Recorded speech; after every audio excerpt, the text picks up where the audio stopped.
VQ to LS and back to a VQ, and I'll tell you why right now.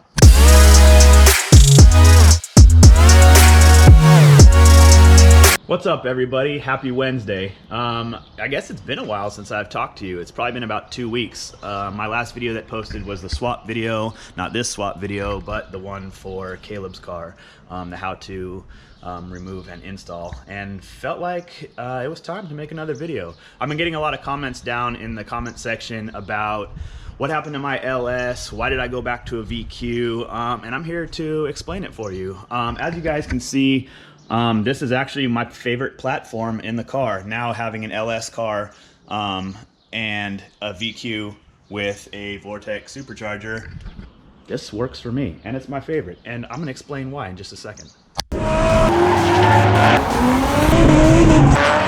Okay, first let's go over the car in its stock form. This is a 2004 Nissan 350Z. Stock motor is a 3.5 liter VQ35De.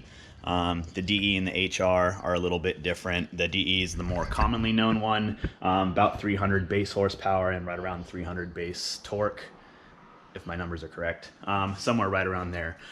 They go, but there's also an endless supply of improvement that you can do to these cars, and the aftermarket on these is like infinite. You can pretty much do anything, hence why people are putting 2Js in them, they're putting LSs in them, or you can build these from the ground up. We did have a built motor. If you guys might recognize this motor, this is actually the motor that me and Mike learned each other on, because it sounds kind of, never mind I said that. Anyway, he bought that from me. That was supposed to be a built motor from a shop that I will remain nameless because I'm not trying to put bad stuff out there, but they didn't do their job right. That engine blew up, and I guess if it wasn't for that, Mike and I would not have the relationship that we do, so I'm kind of thankful for it. Sorry, Mike, but hopefully we're past that now, and yeah. So anyway, that's a VQ. This is a VQ. This is my new VQ, actually. This is my second one. You can see my old one right here is trash. I have the block. I don't know if it's for sentimental value or what. Maybe the bottom end's still good. I don't have a crank anymore. Mike actually has that too. So I bought this engine. I bought this engine off of a guy in Sacramento who was selling it. He was using it for a track car to build and then lost interest in it. So unknown mileage on the bottom end. I think it's about 130,000 miles, but he did have the cylinder heads redone. I think it has BC valves in it. I don't know if they're oversized, but all of the cylinder head work, new valve cover gaskets, new head gaskets, new hardware. And then as you can see, the timing cover is really clean. He took pride in it. I got it for a steal. I actually really felt bad for taking it off of his hands because the car he had it in was a G35 and it looked really nice and probably could have performed really well. But I have it now, so I'm happy about that. I can never leave the car in stock form, and being that I'm sponsored by Vortech, this is actually my second blower setup. My first car had a blower as well. This is the V3. And the V3 is a self-lubricating.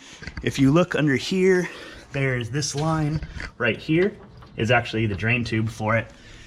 It's kind of nice. You don't have to tap into the block. You don't have to do anything as far as oiling goes between the engine and the supercharger. It's self-lubricating, and it makes it really nice. It's maybe a little more conservative when you're doing like big power builds. The V2 might be a better platform, but the V3, as far as streetability, good power, very minimum maintenance, and that type of stuff is what I decided to do. So it's also carb legal, and that's why I went back to the VQ and the supercharger setup.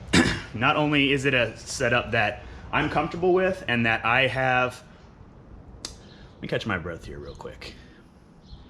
The VQ on a blower setup is what I learned to drift on. It's what I learned to drive on the streets on. It's what I felt comfortable with, and it was a platform that I really liked. The torque, the power, I think per Vortech it's right around 430 base horsepower and somewhere around 400 torque. You'd have to check my numbers on it, but I'm not that far off. It's a big step up when you supercharge the VQ engine, and it's only at 8 psi, between 7 and 8 psi. So it's not hard on the motor. I can smog it, I can drive it around, I can drive it to the track, I can beat the hell out of it at the track and drive it home. In fact, my teammate Julian and I used to do that, I guess it would be 2 years now. We did that every Wednesday, and then we went to Winter Jam and we did the same thing. So the reliability of a VQ, especially on a supercharger like this setup, with the way that Vortech provides, it does have a secondary, if you see back here, it's a secondary fuel pump. And also they have a little ignition box that's actually under that blue rag in there. I just have it kind of covered, but you wire it into the wiring harness of the car, and all it does is it just tricks the sensors for the fueling and for when you're under boost. But it's very reliable. It's actually not even that loud. I'll give you a sound quality or a sound clip of it, but I'm gonna have to find out a battery. I have it on this tender. It's been sitting for a minute because I've been doing stuff with other projects. But yeah, so the VQ platform is why this is why I went back to it. I wanted to be able to drive it on the street. I wanted to be able to go to shows. I wanted to be able to interact with people. I'm trying to build a brand, the Crooked Crown Motorsports. That's me and my teammate Julian. And so trying to build a brand, you also have to have a face of the brand, which is this car. And if it's just sitting in the garage on a trailer, it's not doing anything. And every other Wednesday, or every Wednesday even, if I was bringing the car on a trailer, how many people are gonna see me or see the car or get to know me? And that's what I want to do. I want to interact with people. I want to be able to show it off. I want to be able to meet people and go on drives. Mike and I are planning a drive down to FDLB in April. So without me being able to be legal, I can't do that. And so a lot of guys are saying, you know, you can stay with the LS, but you can get the E-Rod motor or do something like that. It's just not for me. The LS was a fun platform, but the VQ is by far my best pick. So that being said, my LS, let's go over that. Okay, so unfortunately my V8, the block, the heads, I've sold some of the stuff, were trash, and so I had to get rid of those. So the stuff that I really have left is my Sicky headers, a couple things in this box, the wiring harness, the wiring specialties wiring harness, actually that's still for sale actually, and then I have a box of goodies. I have LOJ's mounts, I have the transmission shifter relocation, a couple other things, but I don't have it all. So I'm gonna cut now to a video that I made when I was disassembling it, so you can see kind of what happened with it. So yeah, right now. I started out at the starting line just fine. Took off, getting ready to initiate into the first corner. Came around, everything felt fine. There was no issues. Then the wheel speed felt too fast, and then something happened, and boom! A whole bunch of smoke started coming out where I almost hit the wall. Then I came by, I started hearing a really bad knocking noise, so what did I do? I sent it. Completed the final pass, couple corners, and right as I got to this point right here, boom, it was over. As you guys know, I'm going back to a VQ, so I'm in the process of pulling out the engine. Actually, it's already gone. So, show you guys kind of what's going on. I have it all pulled out. All the stuff is still on, connected to the engine. And if I can get a light, I will be able to show you kind of what happened here. So you can see there's the hole in the block. So it's done for. But time for disassembly. Okay, I got the clutch, the flywheel, the plate, everything that mounts everything together stripped off the block. So the last thing I need to do is take off this beefy ass oil pan and pull the cylinder heads, and this thing will be good as trash. Okay, I just got the pan off, and as you can see, there's a lot of chunks from where the engine blew up, but the real treat is in here with all these other ones. So pieces piston, rod, block. This is gonna be a nightmare to clean out. But, yep, RIP. So I tore the cylinder head off on the, what would that be, the passenger side. Piston came apart. That's the pin. You can see it damaged the wall there. And I was hoping to get away with the heads being okay, but it looks like it trashed the cylinder. The valve's really bent. The other ones look good, but I don't know if I'll be able to save them.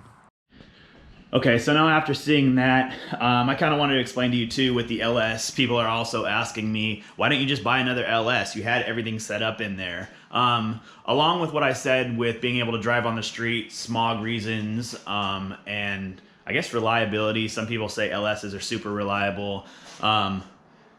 I wanted to be able to stay true kind of to my roots, and the LS, because of the drift tax, as some people call it, it's shot through the roof. Even me trying to find an LS3 or an LS6 or another LS1 even, just as a replacement, would be about $2,000, between $2,000 and $3,000 depending on the engine. On a used engine with 100,000 plus miles, it just wasn't for me. Going back to the fact that also after I would have replaced the engine, it would have still sat here like this until the next track day. So it kind of went hand in hand. So I just wanted to clear that up on why I didn't just go ahead and buy another LS with that already being in the car. So. Okay, so that's it. That's why I went from an LS back to a VQ. I know I've been doing a lot of videos that are how-to videos or explanation videos or something like that, but while I'm going to continue to work on those, I'm also going to try and get a lot more driving videos, drift videos, action videos. I know Mike's been talking about that a lot, and we're trying to figure out places to go, things to see, and more vlog content for you. So if you like the way these are set up, hit the subscribe button down so you can see more, and thanks for watching.